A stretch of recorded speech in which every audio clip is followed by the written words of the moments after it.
Hi, welcome to your third Java tutorial. Today we're going to be learning about strings and different string methods. A string is a Java data type that is used to store a list of characters, also known as words. You declare it the same as you would an int or a double, except you write string with a capital S, and then you name it like hello equals hello world.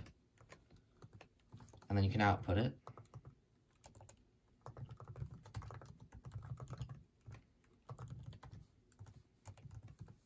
And it just outputs whatever the message inside the string is. And just like ints and doubles, you can declare and initialize them on different lines. So if I do string hello, and then hello equals hi, semicolon, and I run it, we get hi.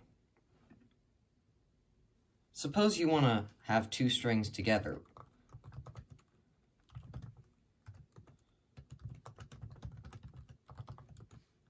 To do that, you could do one of two things. You could do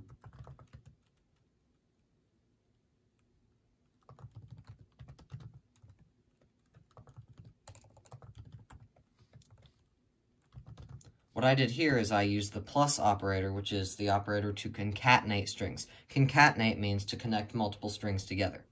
And if you want to output that, you can do,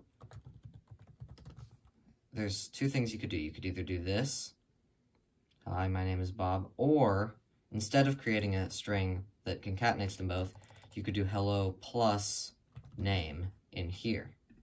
And you run it, and you get the same thing. Now, there's lots of other things you can do with the string. You can find the length of the string by using .length. So you can do string name equals John, and then you can do name.length, open parenthesis, close parenthesis, semicolon. And then you could do, so you could do int x equals name.length, and then you can print out x.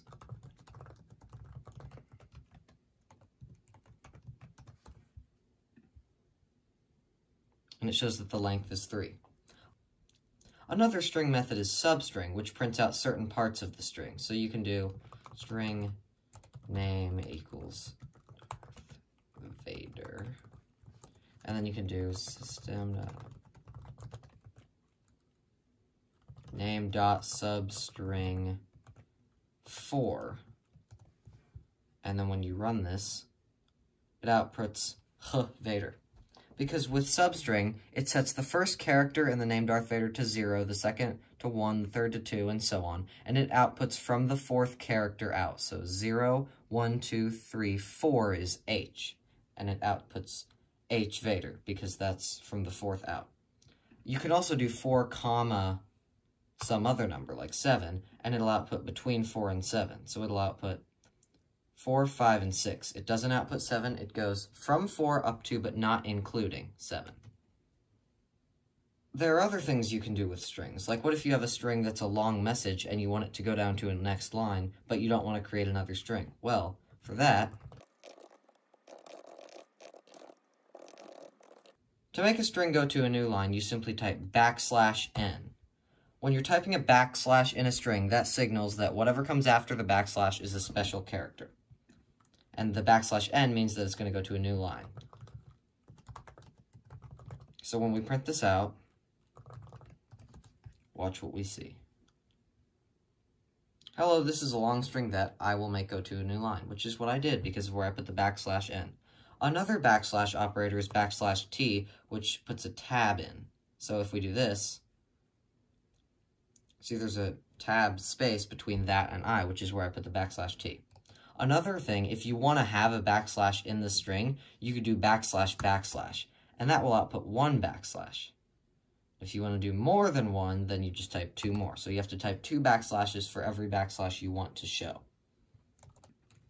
Thanks for watching this Java tutorial. Please like and subscribe, and if you have any questions or comments, please leave them in the comment section below.